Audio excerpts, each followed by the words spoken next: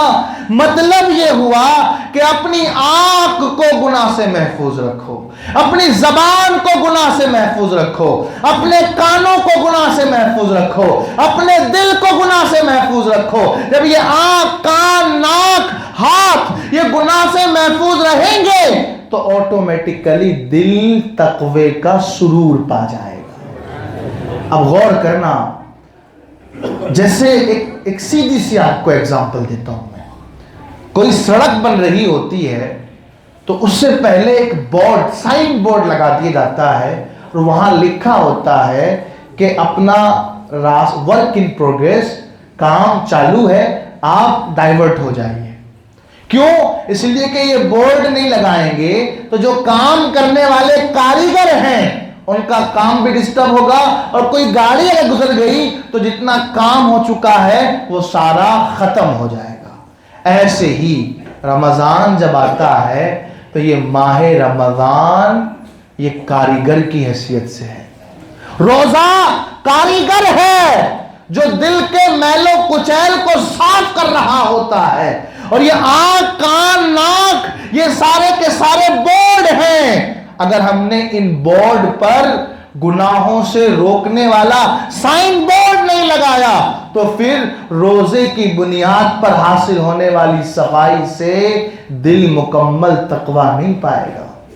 آپ روزہ رکھیں تو ایسا روزہ ہو کہ یہ حواس آپ کے آنکھ، کان، ناک سارے کے سارے روزے سے ہوں. آقا کریم نے ارشاد فرمایا کہ یہ آنکھ اگر بد نگاہی کرتی ہے تو یہ بد نگاہی سے ایمان کی لذت چلی جاتی ہے. بندہ روزے کی حالت میں آنکھ سے اگر گناہ کر رہا ہو تو فرض تو ادا ہو جائے گا، لیکن جو روزے کا کام ہے تقوی، وہ تقوی نہیں مل پائے گا. اور آج مل کر کے ہم سب عہد کرتے ہیں، ہم سب یہ اپنے آپ سے پرومس کرتے ہیں، وعدہ کرتے ہیں کہ انشاءاللہ اپنے کانوں کا بھی روزہ رکھیں گے. انشاءاللہ زور سے کہیں. کانوں کے روزے کا مطلب کیا ہے؟ اگر ہم نے روزہ رکھا اور چاہتے ہیں کہ اس کی برکات ملے تو اب کانوں سے کوئی جھوٹی بات نہیں سننا، کانوں سے کوئی میوزک نہیں سننا، کانوں سے کوئی گانا نہیں سننا. آقا کریم ارشاد فرماتے ہیں جن کانوں کو بری باتیں سننے کی عادت بن جائے، مضمون ہے حدیث پاک کا، ان کانوں میں جہنم کی آگ کو ڈالا جائے گا. آپ غور کر لیں، بندہ روزے رکھے ہو اور پھر اگر رمضان کے دنوں میں گندی باتیں سنتا ہو، گانے سنتا ہو، میوزک سنتا ہو تو پھر میں اب اس سے زیادہ اور کیا کہہ سکتا ہوں. عام حالت میں اگر بندہ کان سے گناہ کرے تو جہنم کی آگ سے کان بھر دیا جائے، اور رمضان میں گناہ کرے تو پھر جہنم کی آگ نہیں، ایسا لگتا ہے کہ کئی گرزے ان کانوں پر رمضان کی بے حرمتی کے سبب پھریں گے. اس لیے عہد کریں، اپنی زبان کا بھی روزہ رکھنا ہے، اور زبان کا روزہ یہ ہے کہ جھوٹ نہیں بولنا، کسی کی غیبت نہیں کرنا. اپنی آنکھ کا روزہ رکھنا ہے، آنکھ کا روزہ یہ ہے کہ بد نگاہی نہیں کرنا، غیر محرموں کو نہیں دیکھنا، گندی چیزیں نہیں دیکھنا، فلمیں ڈرامے نہیں دیکھنا. یاد رکھیں، ایک بار میری بات مان لیجئے، اس بار آپ ایک روزہ قصداً اس اعتبار سے رکھ کر دیکھیں کہ آنکھ کا بھی روزہ ہو، زبان کا بھی روزہ ہو، ناک کا بھی روزہ ہو، ہاتھ کا بھی روزہ ہو، پھر دیکھنا اس روزے کا سرور ہی الگ محسوس ہوگا.